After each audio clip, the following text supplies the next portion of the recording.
the concentric circles, the amount of them, earth to water, the way the representation of it as described, right. The mountains to the north, like everything lines up. And not only that, all that salt is all, if people play around with this on Google Earth, you can check the elevation by using your mouse.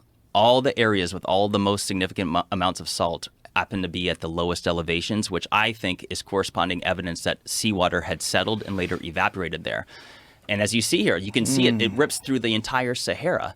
And if you look at their study that's showing the trans-Saharan seaway of 56 to 66 million years ago, it shows that the water blasted to the south, but it does not show it going west over the Rishat. So I feel like there was some other event, something separate that happened. And I mean, yeah, these photos are spectacular. The photos are spectacular, but could you zoom out again, please, Jamie? The thing that's crazy is how clearly it looks like water came over that and washed back. Oh, it did. Look at the left side of that image. It looks so clearly like massive amounts of water came over there and then pulled back. Like, look at the way it's eroded. Do you want something that's going to blow your mind? So this area right here.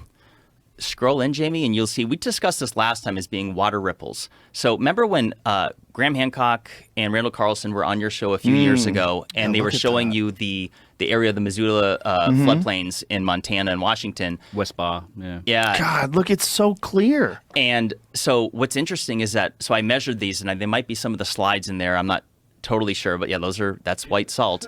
But these... This is a wild pictures got great. That's like amazing. Taking some recent It's satellite amazing. photos. God, it's from amazing. 2023. You can keep digging in like that. So these ripples, when you pan out, so the ones that Randall had showed you, those were something like closer to 300 feet apart and 50 feet high. I've measured these more than 3,000 feet to 6,600 feet in between each ripple and more than 200 feet high. Wow. So if these are indeed caused from like ripples like you see on the beach from catastrophic flooding, this is a force of water that is truly, it goes beyond the mind's comprehension. It's something that I don't think we could even understand. But if you pan out, people have to understand that this is a couple hundred miles from one side to the other. Yeah. And so this would have been a force of flood water that I think goes beyond anything we could have thought possible. I think this is why scientists have somehow missed it, because I don't know how to say this, but no one else seems to be talking about this. Now, the structure that you think is Atlantis, how tall are those concentric rings? So it is, the entire structure from one side to the other is nearly 30 miles, but the interior structure of the concentric circles is 16 miles. And this is one argument that's made against it, is that the size dimensions that Plato had gave are significantly smaller.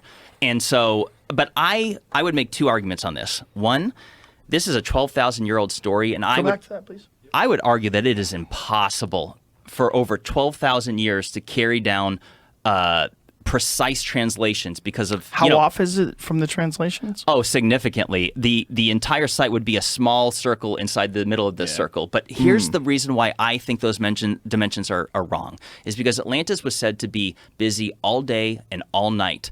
And I would compare that to any modern city today, which you could argue would be a population within the millions. So if it was as small as Plato described, it wouldn't be feasible to suggest that millions of people would have lived there. And I'll make one other little point, which is that, because many people posit that it could be in the Atlantic Ocean, like at the Azores, and I think that's a phenomenal argument for that. But if I was to defend the Rishat, or I would say that if this was a place that was spoken from languages of all over and was said to be a trading hub, I don't think that it would be as feasible to suggest that Atlantis would be in the middle of the Atlantic Ocean as opposed to West Africa, which was green at the time. This whole area was connected by a network of rivers, which I should have some slides in there. Close to the coast. You could get boats in it. You wouldn't have to venture out in the middle of the ocean as you described in your video. Rivers. You make a very, very compelling argument. Yeah. My question, though, how tall are those circles? Like, how high do those things go? I want to say 60 feet from...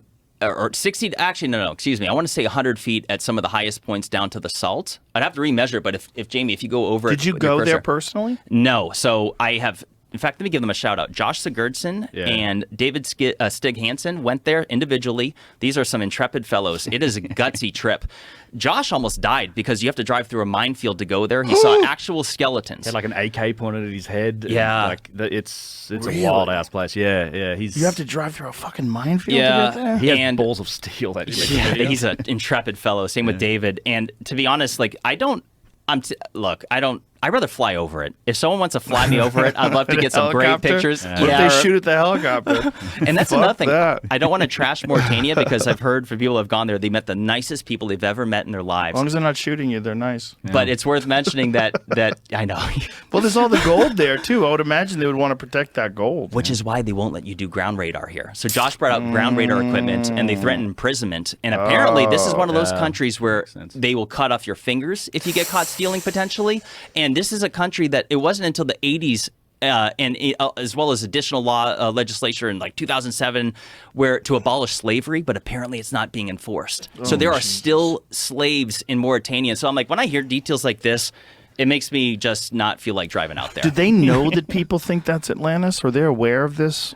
It's growing. Apparently, people are now talking about it. People are venturing out there. You know, they have this on their currency, the picture of the wrist shot. Where you Really? say, That's the most famous thing. Yeah, well, just the whole term of Atlantis too. We do tend to focus on it being like a single city, a single thing. It was, and I was chatting with Randall about this just last night, and he was saying, you know, there were colonies, there were outposts. They would have had a global kind of outpost all around the world. So it's possible, even likely, that Atlantis existed in various different places, and it's almost a term now that, you know, you say Atlantis, it gets this connotation to it. It's almost a pseudo-archaeological term. Yeah. But we it thought wasn't that always about the case. Troy as well. We did. Troy's another one. But Troy's one until what year was Troy actually physically discovered? 1890, something like that? Yeah. Late 1800s, I want to say. So up approximately? until that moment, they thought that Troy was just a myth. fantasy. Yeah, it was just fantasy. Yeah. Well, I mean, but people